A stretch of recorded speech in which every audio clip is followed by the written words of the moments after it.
naprej sem upisal se na faks. Eden od tovarišev je rekel, nima šans. Nisem imel desetke, spelil sem za las. Eni študiral so hitro. Ime mi je Žan, star sem 9 let. Po poklicu si želim biti podjetnik, zato ker hočem nadaljevati očevo delo. Zanimivo mi je pa, kako to poteka, koliko dolg časa traja. Moje ime je Kim, stara sem 9 let. Po poklicu si želim biti maskerka ali pa trenerka plesa.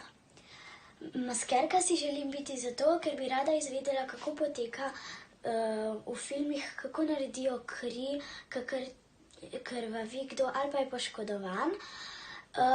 Trenerka plesa pa si želim biti zato, ker zelo rada plešem in bi rada poučevala otroke.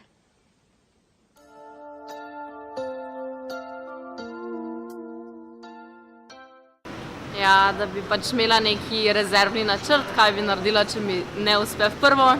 Seveda sicer, da pač stajaš pri svoji odločitvi, pa narediš vse, kaj lahko, ampak vseeno neki tisti backup plan, da nisi že izgubljen, če ne uspe. Jaz bi mladi mogoče svetovala, da pogledajo na končni rezultat fakultete, v bistvu na nekakva delovna mesta, ki jih čakajo po fakulteti, če jih ta delovna mesta resnično veselijo in če bi tako delo želeli upravljati. Če je odgovor da, potem je tista fakulteta prava za njih, ne? Če pa se ne vidijo na tem poklicu, pa mogoče naj izberejo kaj drugega.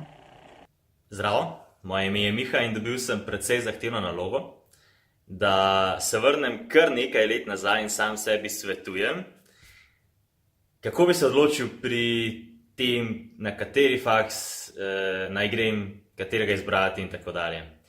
Zahtevno zato, ker sam sem bil celo pol leta na faksu in težko sedaj pametujem, kaj bi takrat naredil drugače, ampak vem, da ne bi naredil drugače tega, da bi se sam ogromno neformalno izobraževal. Se pravi, tako preko raznih vodičev na spletu, obiskovanja konferenc, mladi podjetniki in podobne konference in bil zelo aktiven tudi pri raznih študentskih organizacijah, neprofitnih, dobrodelnih in tako dalje. Te stvari so mi res dale ogromno nekega znanja, idej, ogromno ljudi sem spoznal in pa dalo mi tudi precej teh mehkih veščin, ki ti v življenju zelo pridejo prav, res. Raziskava v Ameriki je pokazala, da v bistvu mislim, da že 80% vseh delovnih mest so takšne, da potrebuje neke določene mehke veščine ali pa so v bistvu mehke veščine ključna stvar pri tej zaposlitvi, tako da zelo pomembna stvar in vam zelo svetujem, da na temu ogromno delate. Ja, ta moja pot brez faksa ni prava, ni pa tudi napačna. Tako da vsak mora izbrati tisto pot, ki njemu najbolj ustreza, ki se njemu zdi smiselna. Absolutno neka formalna izobrazba šteje, definitivno. Lahko pa povem, da je samo nek delček pri zaposlitvi. Absolutno noben delodajalec, razen mogoče v kakšnih državnih in drugih res formalnih, kot je zdravstvo na primer, ne gledamo zgolj in samo na izobrazbo, ampak gledamo še ogromno drugih stvari, praktičnih, damo ljudi na teste in tako dalje. Tako da,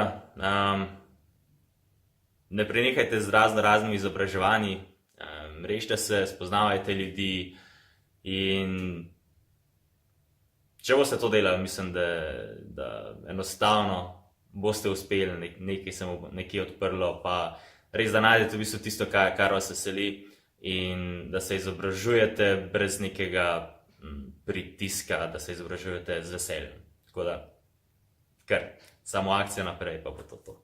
Bolj kot katero smer študija izbrati, je pomembno ugotoviti, kaj si v življenju res želiš početi. Sama pri 18 nisem razmišljala o karieri.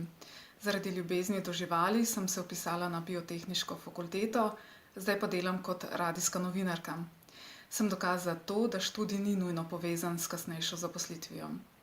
Ne sekiraj se, če še ne veš, kaj bi rad študiral. Učimo se vse življenje.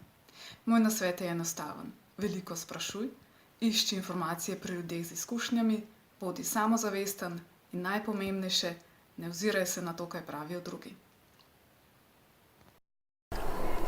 Če bi bila še enkrat stara 18 let in na tem, da se odločam, kateri študij izbrati, bi si definitivno dala več časa za raziskovanje tega, kar me veseli. Verjetno bi tudi obiskala več predavanj različnih študijev, mogoče tudi kakšnih, ki jih takrat nisem poznala, so mi bili neznani. Mislim, da bi tako dobila veliko boljši vpogled v to, kaj vse sploh obstaja in kaj lahko z določeno izobrazbo počnem na trgu dela. Družba je polna skritih grehov, samostan. Ko so s tabo sanka daješ, to spoznaj in samostan. To so eni izrezki iz tekstov, ampak predvsem bi mu rekel, psi lajajo, karavana gre naprej. Če bi se obračal z vsakim psom, ki name laja, nikoli ne bi domov prišel, Dostojevski. Zato sem pa malo kasneje prebral in mi je ful pomagal. Zato to delim z vami, ker upam, da bo nekomu tudi morda prav prišlo. V končni fazi pa bi jim rekel samo sebi in še marsikom drugmu. Zlata sredina, ostani sam svoj in to je to. Pa sem. Treba je delati na sebi.